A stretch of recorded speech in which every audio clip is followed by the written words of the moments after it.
Hey, just sitting out here among the Yupon holly, the trifoliate orange, some of the vines out here. Had some thoughts on context. Now, when you're thinking or learning, it's important to put things into context all the time. Don't just look at something in isolation. Then you can't really understand it or act on it. To put something in context, you got to think about what's relevant to it. And if you think about, okay, what's relevant, what relates to, let's say, someone jumping out of an airplane and I'm doing a physics problem. Oh yeah, so you don't think, okay, well, that's like maybe the Army or someone hit a plane crash. The Army, oh yeah, that's like World War II. Oh yeah, and then we had like this battle or that battle, and I saw that movie. That's not the kind of relevance or relationship we want to look at. You're just starting to make associations, not really causal connections. And that's what we want to do when putting things in context for understanding. We want to put them in a causal context, and we want to look for causal relationships. That's the kind of relations, relevance we want to think of, because that's what helps us act in the world and achieve our values and understand the nature of things. The nature of something is related to its cause-effect relationships. So to understand things out in the world, so then we can decide what to do, how to achieve our values, we need to first understand a thing's nature and the cause-effect relationships.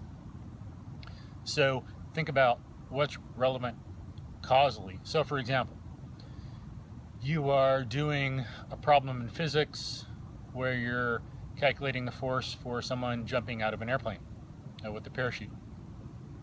So you need to think, okay, well, what's causally relevant there? Someone's jumping out of the airplane, then they're in the air. So you can ask, what happens when you move through air? What is that like? You can think about running through the air, walking through the air, riding a bicycle through the air, being in a car, being in an airplane.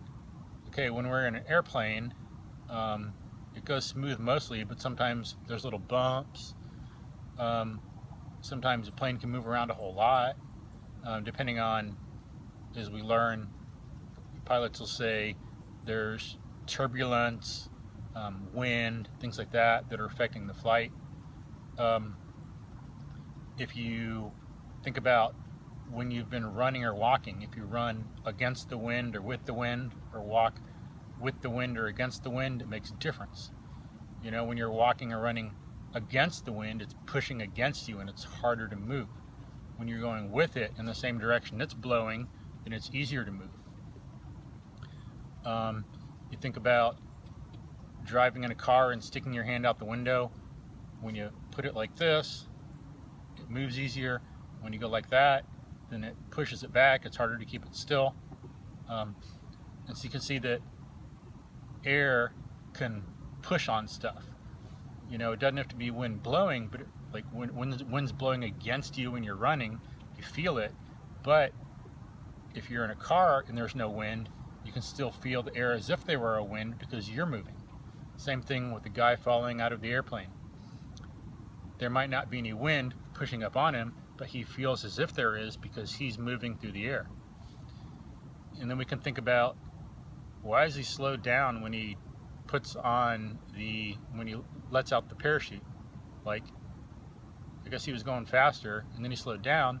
And then you can think about, okay, well, a parachute goes out, so it has more stuff, more surface area, and it kind of holds the air.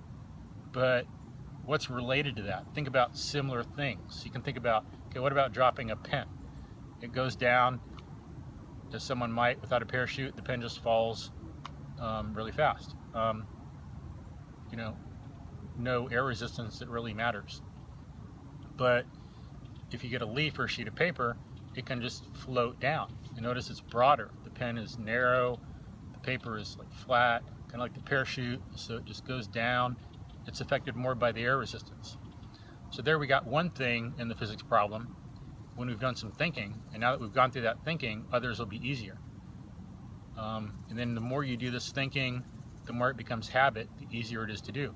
It might be hard at first, no big deal, don't worry about it, just like anything else. You didn't give up on walking when you were young because it was hard. You just went for it. You crawled, you started walking, you fell, you got back up, you kept doing it. You need to have that same spirit. Keep pushing through it and you'll get it. Even if maybe, because modern education is about throwing a lot at you as much as it can, having you memorize things, maybe it's going a little too fast and you got to slow down on your own. Don't give up later in life, college, after college.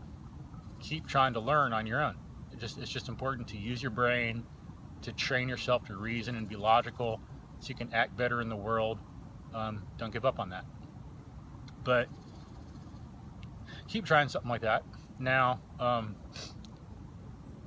if we think about the guy jumping out of the airplane, we got one thing, we got the winds affecting him, and we notice we call that air resistance. That's a term we're using, some kind of resistance to motion. And then if we put that problem into some other context, we say, okay, well, he's falling now. Why is he falling? What's going on? Well, we know from experience that when we drop something, it falls, things roll downhill. We've fallen, you trip and fall, you jump off something and you fall down, you just go towards the earth. So the guy's falling. And we've learned when we get older at a higher level of knowledge and abstraction that the earth is pulling on us. It's a gravitational force. So we've got those two things that are causally relevant to understanding the parachuter. The earth is pulling down on him and air resistance is slowing his motion. And then you learn that eventually we have what's called terminal velocity when something's falling. If there's enough surface area, things in general, they will reach a certain velocity where the force down is being balanced by the air resistance, so it stays at a certain velocity. Now that can still be really fast and you can get hurt. It doesn't mean you're going to slow down and land on your feet and be all right. It just means that you reach some velocity, which could be kind of slow for something like a leaf, or really, really fast for like a rock or us. So there's how you can put the parachuter into context to understand that. Or take art, for example. If we're going to make a work of art, it matters, what's relevant is the kind of medium you're going to use. Are you going to write a story or are you going to paint a picture? There's different things involved. If you're going to write a story, then we need to use language. We need to have a good store of concepts, have a lot of distinctions and similarities in our head, understand grammar so we can communicate to our audience. If we're going to paint a picture, we need to have different techniques. We don't need so much grammar, we need more we need skills. We need to know about color, what they mean to people, what different color combinations mean, how to use different skills to convey your idea and values to the audience.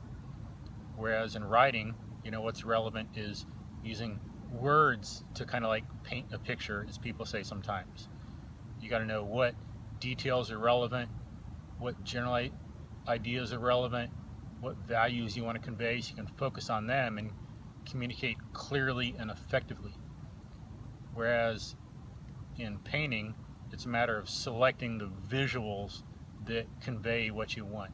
You got to decide on your subject, the content, how it's going to be presented visually, whereas subject and presentation in literature is conceptual. It's a matter of using words to describe things instead of colors and shapes and borders and relationships to convey things. So the causal context is different.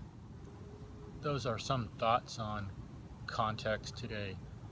I'll make other videos giving other examples and elaborating further, but hope this helps a little bit. Have a good day.